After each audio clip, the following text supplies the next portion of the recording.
Excellent. We are live with the second segment here of Quantum Leap. And, I haven't looked forward to having a guest on as much as I have having Mike on in a while because I feel like he has such a wealth of information. He's the executive director of BNI and SF Bay, and he's a hugely successful businessman, coach, and entrepreneur. And but before I get to Mike, I want to just have Cory give a quick intro about who he is, and also if you don't mind telling us how you guys work together, Cory. Sure. Cory Nott here, business coach with Take Wing Coaching, and I guess I've known Mike since he moved into the area and began courting Don Lyons, who's now his wife, or been a wife for a long time. I think almost as long as I've been married to Gail. But he and Don run the Bay Area, the SF Bay BNI region, and I happen to be a director with that region, so I do interact with them a lot. And I worked with him extensively as one of the coaches for Referral Institute, and so he's kind of been a mentor and friend, and among other things, for many, many years. Just somebody I really look up to and admire. Great, and I'm going to let Mike introduce himself. I did want to just say that a lot of folks in the Bay Area look up to Mike and BNI and all the great work that Don and he do for BNI, our BNI network. And, BNI, for example, has really changed my life and how I do business. And, it comes down to core values. And I think that one thing that's so unique about Mike is how he not only knows business so well, but he's so giving and sharing in terms of his core values and who he is. And that's such a rare quality for somebody who's gotten to kind of the level that he and Don are at, so to speak. And Mike, if you don't mind just telling us and our listeners, your story and your professional background. Sure. Well, I'm an entrepreneur today, and I credit having a paper route as my introduction and apprenticeship. It was the first time I had an opportunity to make consistent money. As a little boy, I always had the odd jobs, but having a paper route, and it showed me a lot of values of being a business owner, like work ethic. You had to show up every day. Weather did not matter. You had to keep good records. You had to do collections, something they didn't teach me in college. But anyways, I'll tell you, I really appreciate that time that I had as a paper boy because it gave me the opportunity to set a goal. And my goal was to get a 10-speed bicycle from Sears and Roebuck. And I saved and saved and saved for months to get that bike. And when I got that bike, that was freedom. I was now free to go where I wanted to go because I had my twin 10-speed bike. But, when I finished up with college, I knew I wanted to be in business, but I also had a practical side that you need to make money. You need to pay the rent. And I had put myself through college in the restaurant business, tending bar. So really all I knew was the restaurant business. So I got out of college and got into the restaurant business. And I had done that for quite a while and developed a knack with some good mentoring and good experiences of opening restaurants or doing turnarounds. And I worked for some pretty amazing operations, including the Hilltop Steakhouse, which at the time was the highest volume restaurant in the country. And I was consistently frustrated because I wasn't a business owner and I wanted to be a business owner. And a couple of times I was just about ready to make that jump and open up my own restaurant. And that's when I got the call from the Hilltop Steakhouse, and I kind of got lured into that, thinking to myself, I can still keep looking. And during that period, I was looking, and I came across a good opportunity to buy a nice piece of property at a great price. It was a credit union that went into receivership. We bought the credit union, we renovated it, and continue to take cash deposits in exchange for ice cream. And it was the owner of the ice cream factory as a side business while I was still running restaurants until that one day that I got that one voicemail at the wrong time that just made me say, I'm done. I need to get out of this. And I called up my wife and I told her, I said, this is the day, I'm giving my notice, I'm not going to do this anymore. And she asked me a very reasonable question. What are you going to do? Whatever it takes. My income property in the ice cream shop was not going to pay the bills, if you would, but I was going to do whatever it took. And it was a very fortunate time for me because just at that time is when I found BNI or BNI found me. I don't know how this really worked. All I know is my wife was a founding member of one of the first chapters in Massachusetts. And I got asked if I would help support and open up chapters in the state of Rhode Island. And there were none. I'll tell you, David, Cory, I felt like I was in heaven to be in a room with other business owners. You know, and that's what it was every day, being in a room with other business owners. Like, I didn't even know what I wanted to be when I grow up. That's a stage of my life I was at. But man, I want to be a business owner, and it's not going to be a restaurant, because I knew what a horrible lifestyle that was to be a restaurant owner. Anyways, that's how I found BNI, or BNI found me.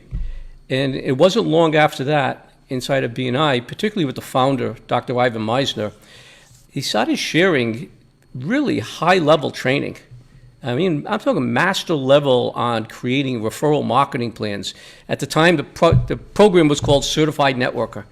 And him and a couple of other mad scientists were putting these trainings together. And I can remember Ivan telling me, he says, this is not BNI. Okay, BNI is not a professional training company. We run professional referral groups. So you have to treat this separately. And that's the way it got formed. It got formed as a separate business. Now, many people may not know this, but the name of the company was called Business Referral Institute, which quickly got abbreviated to BRI. Not to be confused with BNI on any way, right?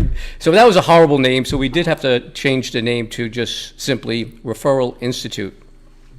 And it was at that point that Ivan gave me a call and asked me, he says, I need somebody to run this company.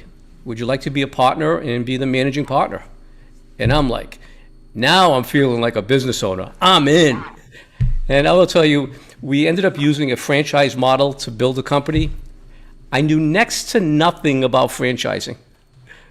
But the one thing I felt comfortable with, actually I felt very confident about, was marketing the company. I had been studying referral marketing and teaching referral marketing now for several years, and really felt like I had the plan. Literally all I needed to do was execute. Okay. Now on the franchise side, there was a big learning curve. There was a lot of things that I needed to learn. And I can tell you some stories in that journey that would just absolutely shock you. That we would, by referral, okay, as a matter of fact, by referral meaning you wouldn't even see you wouldn't see the franchise opportunity if you weren't referred. If you heard it by any other means and you say, can I see the offering circular? Can I see what the franchise opportunity is? I'm sorry, you have to be recommended to be part of this. With that said, it may sound like the sales prevention department, but by using the marketing plan that we had created, and the marketing plan we help other people execute, I had prospects in the pipeline ready to go before I had anything to offer them. I didn't even have a legitimate franchise company to offer, but there were people willing to buy. And I say they were buying completely on faith. And they did. And they chose to join in with us and grow with us. And that became a fairly rapid growth session. We went from a handful of people that had a dream to 16 franchises to over 60 locations in 23 countries. You know, Entrepreneur Magazine had recognized us as the top 500 franchises for 5 years in a row. And then I got tired of people calling me from the magazine, so I stopped sending in my offering circular. But again, I wasn't advertising in magazines. I didn't have a restaurant broker. I never went to a franchise trade show. Okay? But in the relationship marketing, the referral marketing, I had strategic alliances, particularly with BNI. You know, I was publishing books. You know, one of the first books we published was a New York Times bestseller, USA Today, Wall Street Journal, and Amazon bestseller. Okay? That book allowed us to get the PR in the stage time. You know, a lot of those prospects were coming from speaking engagements or doing workshops. And that really became the game changer. You know, and I credit all of this to BNI, because BNI is the one that introduced me to a philosophy of collaboration. You know, up until I really experienced BNI, I was completely brainwashed and conditioned that I had to do everything on my own. I'm going to be self-sufficient, independent business owner. And to a certain extent, I was in the early days, but it also meant I was working 7 days a week just to pay the bills. Okay, and then learning to leverage and build relationships and helping other people and being willing to let them help you back became such not only more enjoyable, but a more fruitful way of building a business. So today, I'd like to say I live the dream because I'm still working with business owners. I still get to help business owners do whatever it takes to have the freedom to live the life they want to live. So one of the things that happened several years ago is we had to rebrand Referral Institute. And it was a name that worked really well in the United States. It was horrible internationally for a couple of reasons. Some countries, the word referral doesn't translate. Others, institute usually means you're institutionalized. And in some Asian markets, to use the word institution, you have to be an accredited college. So we made up a name and we called the company Asentiv. Asentiv. Now, a little side story. One of my proudest accomplishments recently is my wife and I moved into our dream home in Santa Rosa.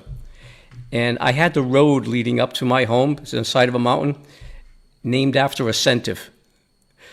So when people come to my home and they're following Google tells them, turn on Asentiv Way. It's usually the first question they ask me when they come in there, how did you do that? I say, it's all about marketing. All about marketing. I love it.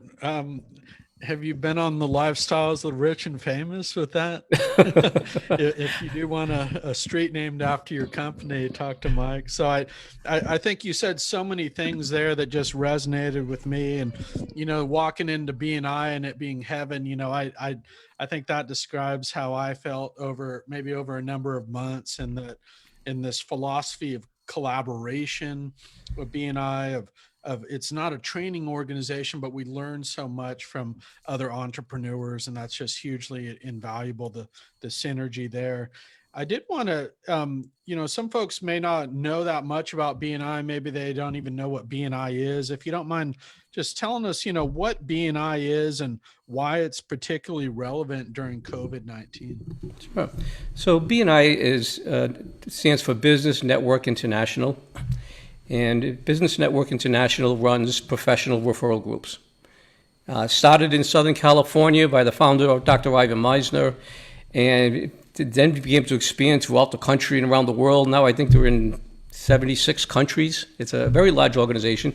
But they're small groups. They can be anywhere from 15 to 75 people in the group. But they're unique in that they only allow one person per profession. So if you're a real estate agent and you get the slot as real estate agent in the group, you are the only one selling real estate in that group. And the same with all the other professions. It's a very structured system. It's a very committed group of people that get involved. And the type of commitment we're talking about is they commit that they're going to get together every week. Okay? And they get together outside of the meeting as well, but they get together every week for the sole purpose of helping one another get more business. And they do that, of course, through referrals. Great. And I just have one more question. I'm going to turn it over to Cory for some questions about what do you really see as keys to business success in this challenging economic environment? I think flexibility is going to be very high on that list. To be able to adapt. And I think over the past year, we've seen people make incredible adaptations in their business, and we've seen other people incapable of doing that to their detriment. So I would put flexibility up there. I think in any environment, okay, being completely committed and dedicating to what, I referred to it already as the do whatever it takes. Do whatever it takes. And I think that's part of what some of the stuff that frustrated me in the employment world and working for other people. You can't do whatever it takes because you got to work within these parameters.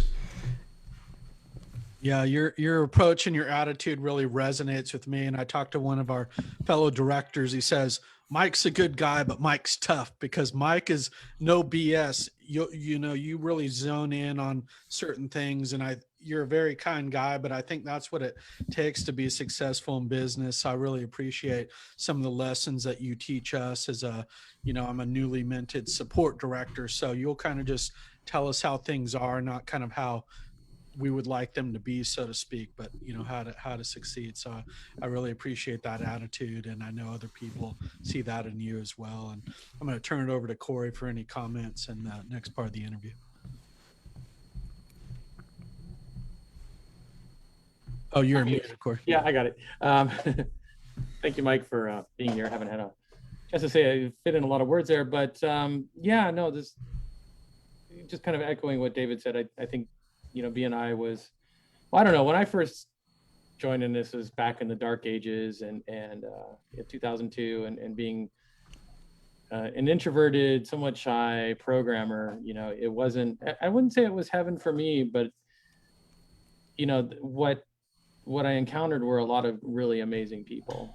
And my second biggest referral ever from BNI, and actually was in the first year of joining, was to Electronic Arts to make video games. And, that was like a dream job for me. It was a contract, and in some ways I kind of got to do what I wanted to do, which also made it a dream job. And, I spent 4 years at Electronic Arts, and 2 of those years I had to leave BNI. And I remember waiting, like for that layoff notice, because I knew it was coming. I was like, as soon as I get laid off, they give me a big check and I go rejoin BNI and get my business started up again. And so that was kind of a big anticipation for me. So it's definitely a life changer, even for somebody who sometimes feels like at the beginning, what's this really all about? What's it going to do for me? So speaking of which, and talking about ideal clients, how would you say BNI helps solo business owners and entrepreneurs connect to their ideal clients? Well, I think one of the things that business owners learn in BNI is really how to identify those ideal clients. Yeah. And too many times as a business owner, we're kind of a little scattered. Okay, we are, of course, as entrepreneurs, especially small business owners, having to wear so many hats. Okay, so really defining that marketing audience that you want to speak to is something that you see inside of BNI. And as soon as business owners start having that level of focus, guess what they start attracting? Their ideal clients. And so I think the first step they get is the identification of what that audience looks like. Yeah, oftentimes when I'm working with BNI members, are saying I'm not really getting enough referrals, or they're not very good ones. It's like, well, who are you targeting? Who are you asking for? And oftentimes it's just a matter of really kind of honing in on that. And I did that too. It took me some time to figure that out, and many years ago, back when I was doing the programming. So why would you say referral marketing is better than other marketing options? Well, I think referral marketing fits in really well with the small business owners. I think it fits in really well, certainly with service providers.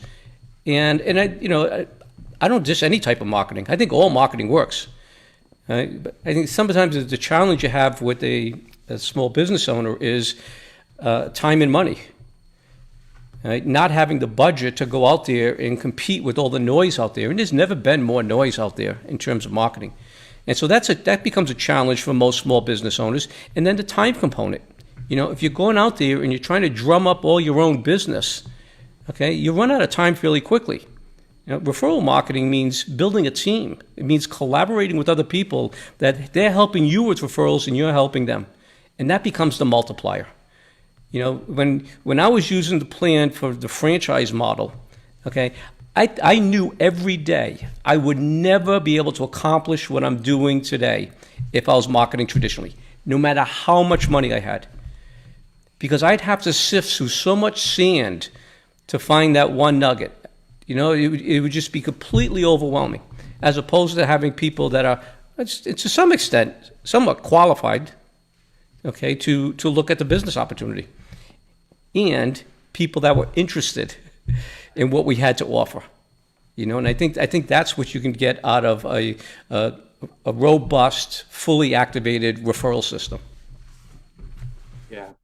I think going back to what Dave and I were talking about earlier, he's asked, what do we wish we had known about, sales earlier on? And one of those is that, referrals are often the best way to get those sales, right? Because they're warmed up prospects. And even before I joined BNI, some of the best business I had was all by referral.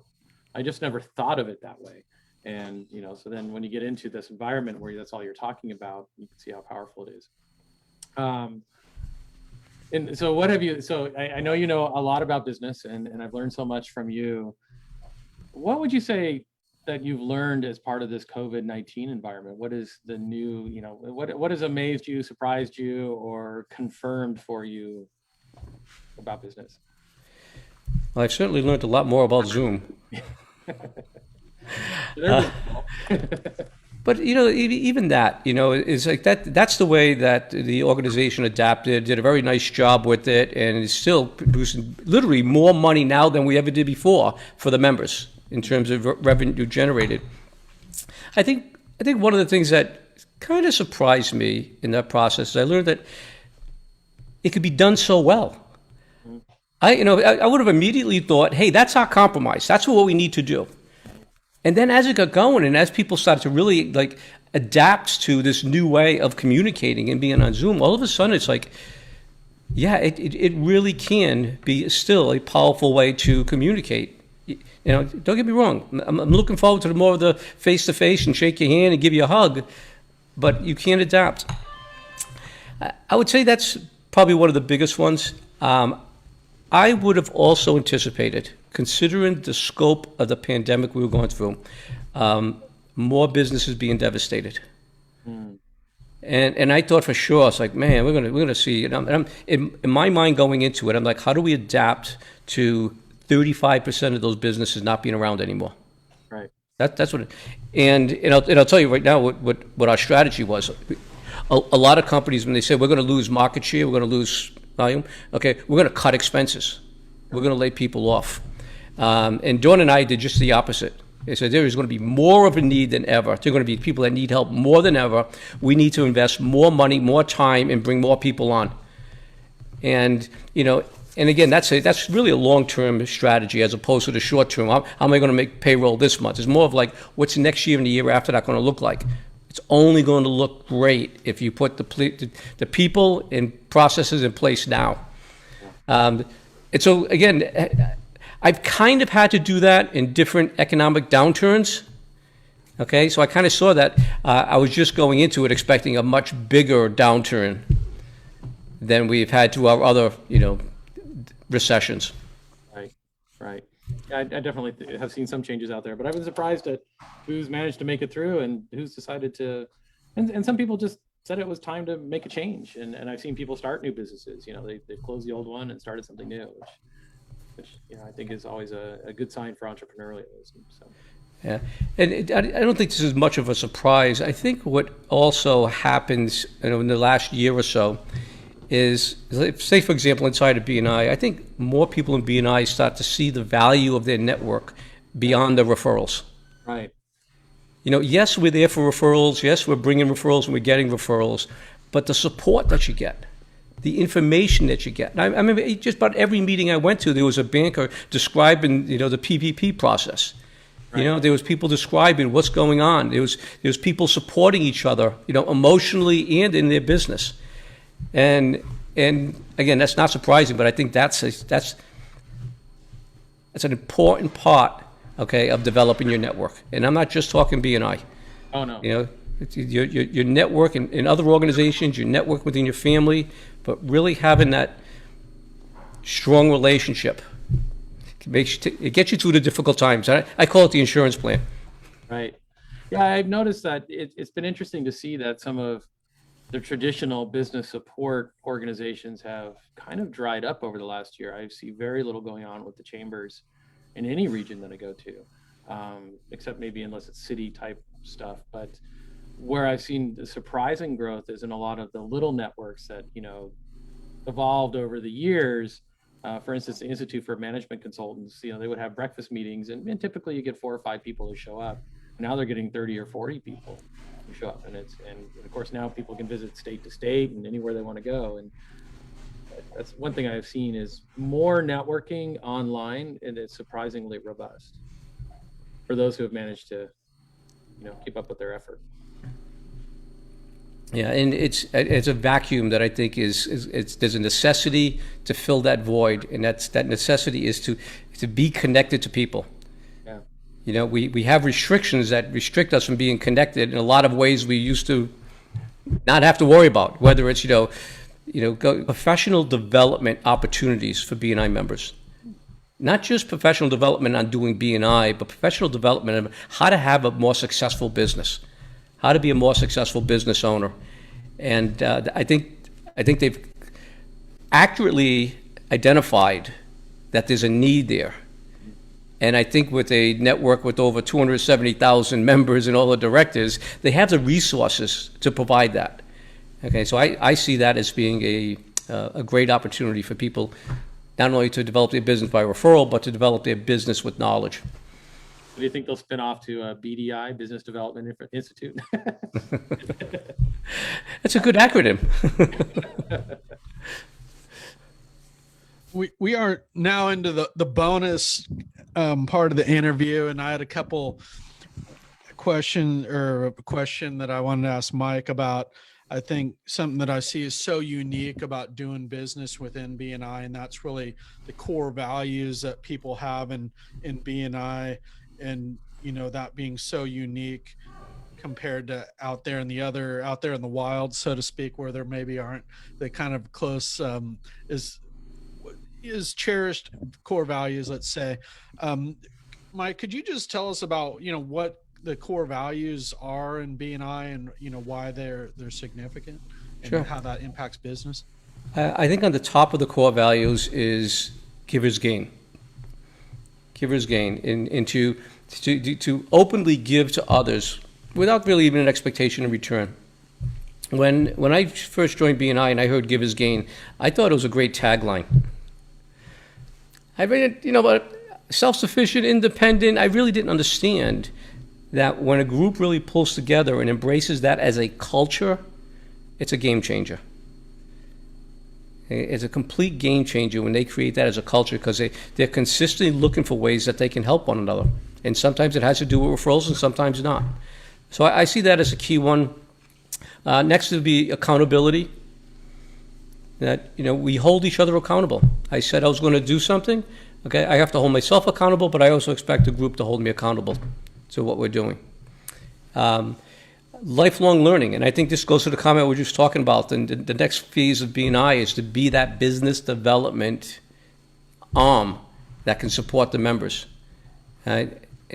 So one of the others is, and this is kind of a recent one, traditions with innovation. Now, there are a lot of traditions we have inside of BNI that are really rooted into the culture. But today, and over the past, I want to say 5 or 6 years, they've really tried to complement that with innovation.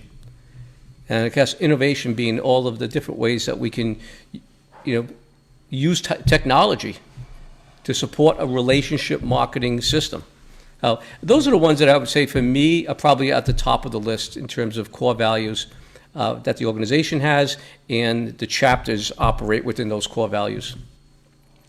And you actually walk the talk too. I admired when we had a one-to-one a few weeks ago, how you said when you had a number of district directors or support directors that you actually met with each of them and gave them kind of a private coaching session. And this was a lot of people that you'd met with, and so few people would actually want to do something like that. And I think that's so impactful in letting people know, feel valued. And you, for example, gave me some great advice that was completely free that I could use for my business. And that's why I place you up there as, a top, business person, really up there with the best of them in terms of the business world, and your openness. And I did want to just,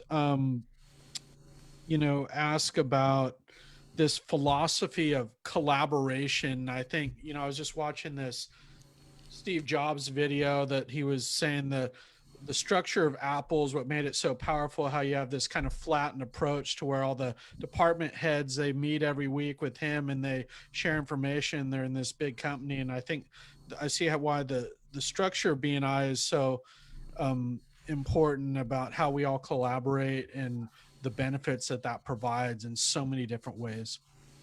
Yeah, and when we're having this conversation, I'm sure most business owners are going to look, well, yeah, that makes sense. That's obvious.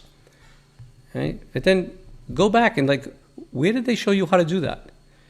Like, I will tell you, I got my degree in management. Right? I did not remember a single class, marketing or otherwise, where the professor stood up there and say, the key to being a successful small business owner is to help other people be successful. Those words never came out of anyone's mouth. It was, look, it's competition, it's dog eat dog, you have to be independent, okay? That's the culture of business, okay? Business is nasty. And, the reality is, no, it's not.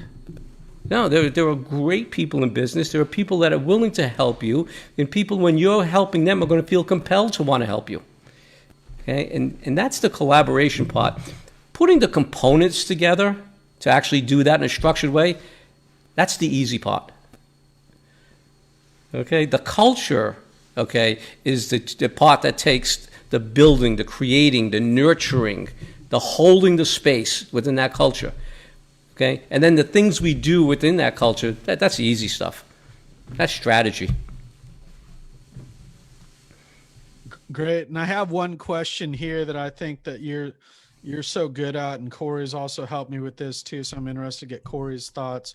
But really, business networking is at the center of your wheelhouse. You built a whole franchise on it. With the company BNI that you run focuses on this as well. But what are some things out there in this environment that we should be looking at if our networking is not working? Maybe somebody's not in BNI, maybe they're in BNI, they're not getting the results that they want. Yeah, well, I would say the first thing is to find out what's not working and why it's not working, to really do a proper diagnosis. There are times where people come to me and they said it's not working, and I said, well, let's examine it. Let's see what you're doing. Let's see what you're not doing. Okay? And in many cases, it starts with actually knowing what networking is. They say they're networking, and then when we evaluate it, all they're simply doing is getting into a room and using it as a direct prospecting opportunity. They're simply going out there from person to person, unsuspectingly, okay, and trying to prospect them for business. Okay, that's called direct sales. Okay, now in my world, and people have different definitions for networking. It doesn't have to be the same as mine, but in my world, effective business networking is about helping others as a way of growing your business. It's about helping others as a way of growing your business. And so when you're in those environments and you're getting to know somebody and you're exploring, what challenge they have, and then if you know someone or you have a way that you can help them in some way, that's effective networking. It's building your social capital, okay, a drop at a time by investing into other people. Okay? Those are the things that make people want to be compelled to be with you, next to you, supporting you. Okay, part of what you're doing. All right, so I would say step one, David, would be to really do the diagnosis. Where is it not working, and what are we doing that's not working? Great. Cory, feel free to jump in if you have another question while you have Mike here. I do know I've been on calls with Bob Proctor before, and I actually feel like he's such a great with a mindset approach, but I feel like nobody really compares to your nuts and bolts of business approach, the things that because you've been able to pinpoint kind of specific problems with businesses or key issues. But what's an important, or could you just tell us about this cave dweller marketing concept? Yeah, the cave dweller concept is actually primitive and has been around in business for a very long time. Actually, it's more of a industrial revolution change where business owners, they wake up in a cave, okay, which they slept in last night, and that's their home. And then they get into a little cave, has 4 wheels, and they drive to another cave, which is their office, into a cubicle. And then they get out of that cave, and they go back to the cave on 4 wheels and get back to their cave with the widescreen television. And the whole time, really not connecting with people. And it's, you know, it's our modern day lifestyle, if you would, in business. And to really be a networker, you have to get out of those caves. You know, like Keith Ferrazzi was said, no, never eat alone. You know, you're going out to lunch, meet somebody for lunch, make a good use of that time. And you do have to take a conscious effort to do that. Well, you look at it today, you never leave any cave. You wake up in the cave, you work in the cave, you stay in the cave, you literally could be in your cave 24/7. And that's not healthy. Okay? Now, for us, you know, I'm able to get out of my cave today and be with you. Okay? Am I still at the cave in the home office? Yes. But I'm able to get out there and connect because this was intentional. You know, you reached out, you made an offer for me to come and speak with you. You know, that's the thing that has to be in people's calendar. Okay? With who and when will I be meeting with people? Whether it's an individual or a small group, to get out of the cave dweller mentality. Great. And I just have one more question. I will let Cory make some remarks or ask another question. But I want to let everybody get back to work, so to speak. I know in your signature, you have life is great. And after going through the BNI training, I kind of know where that places you in terms of, you know, life being great, what that says about you as a person and where you are in those stages that we learn about. But why do you believe that, or do you believe, and why, I kind of know what your answer is, loving what you do is a secret to success? I think loving what you do is a component to your success. It's a component. And I think if you only think loving it is going to do it, you may be disappointed. Okay? I love cycling. Okay? I'm not going to go into business being a cyclist. Right? So you have to not only love what you do, like for example, you know, you've got a talent with a camera. Okay? That's your skill set. But you also have to love the business of what you do. Okay? And when you love the business of what you do, you don't, it's not a chore to go out there and market. It's not a chore to offer solutions to people that have a need for what you do. It's not a chore to go out there and do the service. So you want to love what you're doing, but if you're in business, you want to also love the business of what you do. And that's where success is. And that's why there are so many starving artists. You know, I love to play music, but I don't like the business of the music business. Well, you're gonna be challenged to be successful. Great. And sorry to read a little into that question. I should have asked how I think we had discussed it. Or I did want to, before I close out, Cory, did you have any last questions for Mike before we let him go? Otherwise, I want to make a few closing remarks and we can get back to work. I'm good. Thank you, Mike. Okay. I want to say thanks, Mike, for coming on. We're honored to have you. And I know you and Don are making it a point to speak at every BNI in the area. If you are a chapter looking for some great advice on business, reach out to Mike. He's an amazing resource, and what him and Don have done with the chapter is impressive. And you know, we look forward to kind of keeping in touch and possibly having him back. I mean, we'd love to get a line to maybe invite Ivan Misner to come on the podcast at some point. And you know, we continue to learn so much from you guys, and thanks so much for coming on. Well, David and Cory, I truly enjoy working with you guys. I hope you know that. And anything I can do to help, please let me know, whether it's another guest, if you like me back, whatever I can do. I really enjoy working with you guys.